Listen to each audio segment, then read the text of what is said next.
मुझसे बहुत सारे भक्तों ने कहा था कि माता जी हम साधना करना चाहते हैं, हम साधना के मार्ग पर आगे बढ़ना चाहते हैं। तो आज मैं आप लोगों को कुछ थोड़ी बहुत जानकारी साधना के बारे में दूंगी। बहुत सारे लोग नंबर भी मांग रहे थे, तो मैं आप लोगों को अपने नंबर दे देती हूँ। सुबह 11 बजे से 4 बजे तक आप मुझसे बात कर सकते हैं। दूसरा, मैं हमेशा सभी को बोलती हूँ कि यदि आप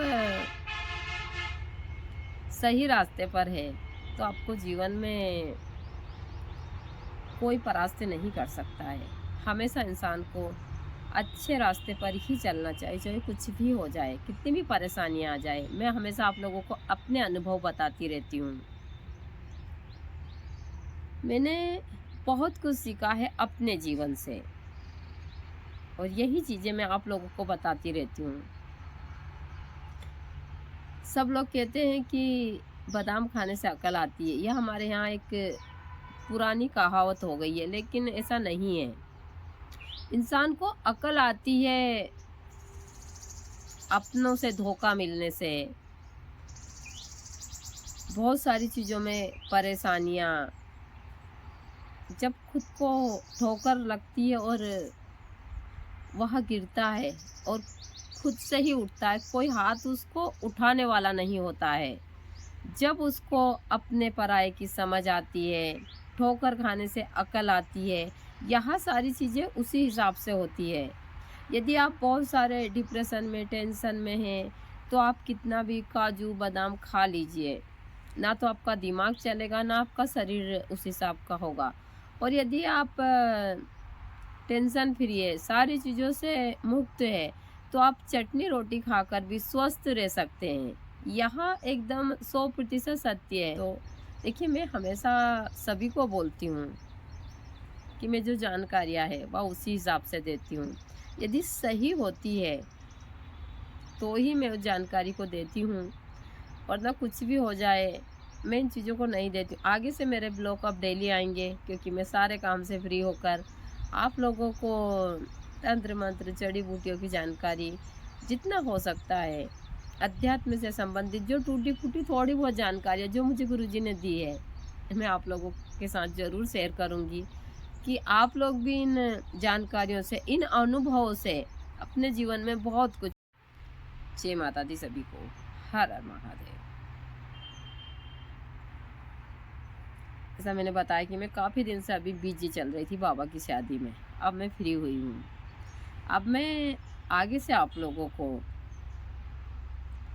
जो भी तंत्र से संबंधित जानकारी है, अध्यात्म से संबंधित जानकारी, जिसकी मुझे जानकारी है, मुझे जिन चीज़ों का ज्ञात है, मैं वह चीज़ें आप लोगों को ज़रूर दूंगी। बहुत सारे भक्त मुझसे बोलते हैं कि माता जी आपके नंबर दीजिए, माता जी हम साधना सीखना चाहते हैं, बहुत सारी चीज़ें। देखिए, एक तो मैं सभी को हमेशा बताती हूँ कि मुझे एक बीमारी है, वह बीमारी है सत्य बोलने की। और इसी में बहुत सारे लोगों को लगता है अरे माता जी को कुछ नहीं आता है, क्योंकि सत्य बोलना चाहिए। लोगों को लगता है कि हम बहुत सारी ऐसी साधनाएं हैं जो कर कर और बहुत जल्दी हर एक क्षेत्र में सफल हो जाएं, और सबसे ज़्यादा धन के लिए। क्योंकि इन साधनाओं के बारे में लोगों ने भ्रम फैला रखा है कि हम यक्षिणी साधना करेंगे तो वो हमको सोने की मतलब बारिश करवाएगी, गोडाउन जो भी पैसे, मतलब जो सारी चीज़ें हैं, लोगों ने इन साधनाओं के ऊपर एक भ्रम फैला कर रखा है। और मैं जो चीज़ें आप लोगों को बताती हूँ वो 100% सत्य बताती हूँ। नहीं, आप मानो या ना मानो, मुझे उससे कोई फ़र्क नहीं पड़ता है। हाँ, मैं अपनी तरफ से हर एक चीज़ सही देने की कोशिश करती हूँ, क्योंकि मुझे पता है मैं यहाँ रहने के लिए नहीं आई हूँ, मुझे भी जाना है। और अब तो मैं सारी ज़िम्मेदारी से उस हिसाब से हो चुकी हूँ। अब मुझे किसी बात का कोई डर नहीं है। अब अमन बाबा अपनी ज़िंदगी में आराम से सब कुछ कर सकते हैं। उनके पास में इतनी सारी चीज़ें हैं कि वो किसी के आगे हाथ नहीं फैलाएँगे। जो गुरुजी मुझे ज़िम्मेदारी देकर गए थे, लगभग मैंने सारी ज़िम्मेदारियाँ पूरी कर दी है। थोड़ी बहुत बची, जैसे बाबा को सेट करना है, उनकी थोड़ी 3-4 महीने की पढ़ाई बची है, और जो भी उनका यहाँ पर गृहस्थी की सारी चीज़ें उसको व्यवस्थित करना है मुझे। उसके बाद मैं एकदम फ्री हो जाऊंगी। मेरे पीछे ऐसा कुछ नहीं है कि कुछ बच्चे और है, सिर्फ अमन बाबा अकेला ही हमारा बेटा है, तो हमको किसी चीज़ की दिक्कत भी नहीं है। तो मैंने जीवन में बहुत कुछ देखा है, बहुत कुछ सीखा है अपनी ज़िंदगी से, और बहुत सारी चीज़ें हैं जो मैं आप लोगों को हमेशा बताती रहती हूँ। तो जो लोग सोचते हैं कि हम साधना कर कर फटाफट हर एक क्षेत्र में सफलता प्राप्त कर सक लें, तो यहाँ लोगों का एक भ्रम है। देखिए, कई जन्म के पुण्य और लाखों लोगों में से एकाध लोग को 11 दिन या 21 दिन की साधना में सफलता मिलती है, वरना लोग बाग कई साल तक उस हिसाब से चलते रहते हैं। किसी का तीर में तुक्का लग जाता है। हाँ, दूसरा, यदि आप झूठ बोलना चाहते हैं तो आप झूठ बोलकर सब कुछ कर सकते हैं, लेकिन झूठ कितने दिन से का रहेगा। इंसान हमेशा झूठ बोलकर जिस प्रकार ऊंचाई को छूता है, उसी प्रकार वह नीचे भी गिरता है, और फिर वह गिरता है तो कोई उसको उठा भी नहीं पाता। इसलिए जीवन में चाहे आप धीरे धीरे सीढ़ी बाई सीढ़ी चढ़ो, लेकिन सच्चाई के साथ चढ़ो। आपको हर एक चीज़ का रास्ता पता होना चाहिए, ताकि आप उतरो तो आसानी से उतरो। क्योंकि जब इंसान चढ़ता है तो बहुत जल्दी ऊपर चढ़ता है, और जब वहाँ से नीचे आता है तो उसको समझ ही नहीं आता है। तो हमेशा इंसान को वही कार्य करना चाहिए जो उसको ना तो चढ़ने में दिक्कत हो, ना उतरने में दिक्कत हो। मुझे गुरुजी ने यही सारी चीज़ें सिखाई है कि कुछ भी हो जाए जीवन में, कभी भी अपने अंदर गरुड़, घमंड और किसी प्रकार की वह नहीं आना चाहिए जिससे कि आपकी बहुत सारी चीज़ें खराब हो। मुझे आज की स्थिति में किसी चीज़ का लोभ लालच कुछ नहीं है, और जो इंसान अध्यात्म के रास्ते पर चलता है उसको कुछ चीज़ें छोड़ने की आवश्यकता नहीं पड़ती, स्वतः ही छूट जाती है।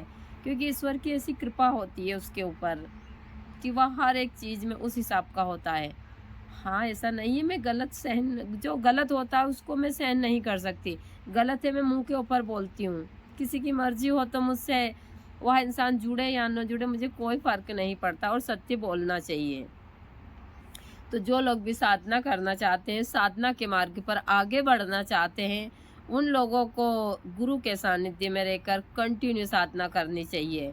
और कंटिन्यू साधना करते हैं, वह सही कार्य के लिए साधना यदि आप करते हैं तो 100% सफलता प्राप्त होती है। और जो लोग बाग आज की उसमें बोलते हैं कि आपके सामने यक्षिणियाँ खड़ी हो गया, बहुत सारी चीज़ें हैं, वहाँ लोग सिर्फ झूठ बोलते हैं। सिर्फ आपको एहसास हो गए, आपके जितने भी कार्य होंगे वो ठीक से चलेंगे। आज मैंने बाबा की शादी की है, मेरी शादी को 2 दिन हुए हैं।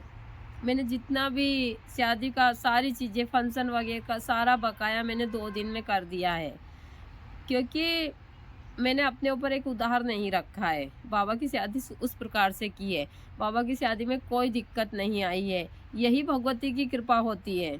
मैं अकेली थी, मैं जहाँ रहती हूँ वहाँ जंगल है, ऐसा नहीं मैं किसी गांव इस हिसाब से, लेकिन सारे कार्य क्योंकि आपको पता है आपकी सोच है।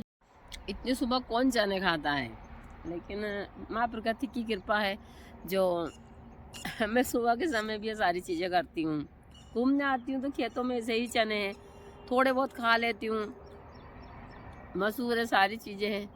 माँ प्रकृति की कृपा से सब कुछ है। और इस समय के ऊपर जो बहुत सारे पेड़ पौधे हैं, जैसे कि प्लास के पेड़ है, सब में बहुत ही सुंदर फूल लगे हुए हैं, यानी कि एकदम लाल, सारा जो जंगल है वह फूलों से भरा हुआ लगता है। तो इसी प्रकार का हमारे यहाँ का सुबह का दृश्य जो बहुत ही सुंदर है, आप लोग देख सकते हैं कितना सुंदर लगता है यहाँ सुबह सुबह। मैं आप लोगों को हमेशा इसी प्रकार के ब्लॉग दिखाती रहती हूँ, क्योंकि मैं जहाँ रहती हूँ वहाँ पर अब थोड़े दिन हमारे यहाँ पर बहुत सारे मेहमान थे, सारी चीज़ें, लेकिन अभी तो हम सिर्फ दोनों माँ बेटे। अब दुल्हन आएगी अमन बाबा की तब की बात और है, लेकिन अभी तो हम दोनों ही हैं यहाँ पर। और मुझे एकांत में रहना पसंद भी है। सब लोग मुझे फ़ोन कर कर बोल रहे हैं, मेहमान लोग, कि हम लोग सब आ गए तो आपको बुरा लग रहा होगा, लेकिन ऐसा नहीं है। हम साधक हैं, हमने अपने आप को उस प्रकार से ढाला है कि इस जीवन में कोई रहे ना रहे, ईश्वर की कृपा रहे बस। और मैंने उस शख्स को खोया है जिससे मैं बेइंतहा प्यार करती थी। तो अब मुझे कुछ किसी का जाने ना जाने से कोई फ़र्क नहीं पड़ता है। ये चीज़ें मैं हमेशा सभी को बोलती हूँ। वो इंसान जिसके बगैर मैं 1 घंटा नहीं रहती थी, कहीं चला जाते थे तो बार-बार फ़ोन करती थी, उसके बगैर रह रही हूँ तो अब किसी भी चीज़ का कोई फ़र्क नहीं पड़ता है और उस इंसान को पड़ता भी नहीं है। ये एकदम सत्य है। चने बहुत टेस्ट, इन्हीं चनों के हम जो बनते हैं ना, घोलन बनाते हैं जिनको हम, जिनसे भजिया और जो भी सारी चीज़ें बनाते हैं वह इन्हीं से ही बनाते हैं, बड़े ही टेस्टी रहते हैं। हमने नहीं लगाए हैं इस साल। अब मैं यही जो किसान लोगों ने खेतों में बोए तो मैं इनसे बोल दूंगी तो 15-20 किलो चने ले लूंगी उनसे, और उन चने से मैं अपने घर के लिए चने की दाल, घोलन वगैरह सब, यही हमारे घर पर छोटी चक्की है, उसी के ऊपर मैं बनाती हूँ सारी चीज़ें, बाजार से नहीं लाते हम लोग। आवाज़ एकदम बैठ चुकी है क्योंकि पूरा गला खराब हो चुका है और सुबह का दृश्य बहुत अच्छा है। सूर्य उदय हो चुका है, देखिए। मैं आप लोगों को सूर्य उदय का थोड़ा सा दृश्य दिखाती हूँ कि